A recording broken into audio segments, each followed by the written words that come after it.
Hello guys, thank you so much for coming back to my channel. Welcome back. Today we're going to be talking about the Beck Depression and the Beck Anxiety Inventory. And one of the reasons why I want to fit this into our videos this week is because we've been talking about family and trauma, and we've been focusing and zoning in on the narcissistic qualities of family members and what that looks like. And when you're in a family where there's difficult dynamics, there's difficult family roles, everybody has kind of developed this reinforced pattern of behaving, you can get really depressed and anxious. So I want to give you the opportunity to have a little bit of a brief session with me so that you can identify what your depression and anxiety symptoms are. All right, and I'm going to give you a score that can outline that for you or identify it.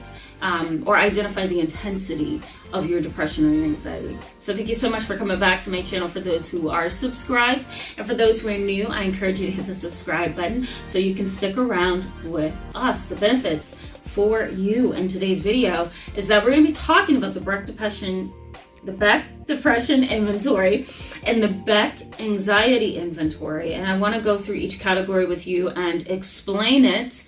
And I'm going to post on my website so that you can go there and download it or look at it. I'm going to post the link to these questionnaires or self-report measures so that you can actually take it yourself. Okay, so let's just go ahead and jump into this. All right, so the Beck Anxiety Inventory is a scale that focuses on the past 2 weeks. It's a scale that was developed by Aaron Beck, and he wanted to find a way to measure anxiety and do it in a pretty basic and easy manner that would provide the clinician with added data, because clients come in, patients come in, and they say things about their anxiety and their depression, and sometimes it's really hard to pinpoint the intensity. Sometimes it's also difficult for a client or a patient to talk about symptoms because they either forget their symptoms or they're just not consistent reporters of their symptoms. So these scales are very helpful. So we're going to start with the Beck Anxiety Inventory, okay? The Beck Anxiety Inventory looks like this, okay? And I'm going to see what happens if I come a little bit closer, okay? So this is the Beck Anxiety Inventory. And you're going to see it on my website because I'm going to try to post it for you, okay? So the first question is about numbness or tingling in the body, feeling hot, wobbliness in the legs, being unable to relax, right? Feeling overwhelmed, all of those things, feeling terrified and afraid. And all you're going to do on this Beck Anxiety Inventory is you're going to go through each question and you're going to rate it on a scale from 0 to 3. 3 is it bothers me a lot, and 0 is not at all. So you're just going to go through each question and you're going to think about the past 2 weeks, and then you're going to circle what applies to you. Okay, so you can go to my website and download that and do it yourself, and I'd be happy to give you an interpretation of your score. Okay, just come back to the channel and then share with us if you want your score, and then I will give you that information. Okay, the next one is the Beck Depression Inventory, and it looks a little bit like this. Okay, the Beck Depression Inventory has different versions, and this is the adult version. And this is a version that I use with adolescents as well. And you're going to see when I post it on my website, you're going to see that there's 2 pages.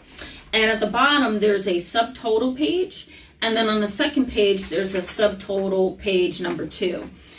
You can either put your tallies in there, or you can avoid this stuff altogether. But basically what's going to happen is you're going to read through each question. You're going to circle 1 to 3. 3 is the worst. 0 is not, nothing at all. You're going to go through and you're going to circle all that applies to you. Then you're going to add up your scores. So you're going to add up what you've circled, and then you're going to add that subtotal at the bottom, okay? And you're going to do that on the second page as well. Once you get to question 21, then you're going to go ahead and tally or add up all the answers on page number 2 that you circled, and you're going to tally that up and include it in the box that says subtotal number 2, okay? Or subtotal page number 2. I will give you a measure of what that means as well, Okay, so I think that these scales are really important for people who are dealing with anxiety and depression. They are clinically reliable. They have been shown to help. And I think, if you're really dedicated to changing and healing yourself, this is a good way to do it, because you can track where you're at.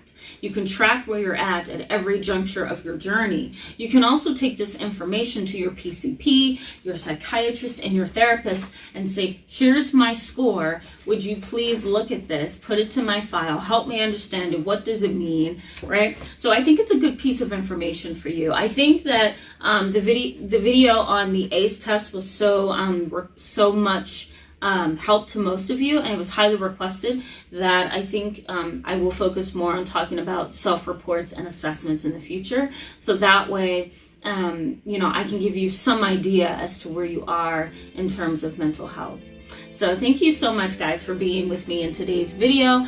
Give it a thumbs up if it was helpful, and go ahead and share this video with somebody who may benefit. And please hit the bell button on the side. That way, every time I post a video, you're going to get notified that I've posted a video. That helps the channel out a lot. Okay, guys, I will see you pretty soon. Bye-bye.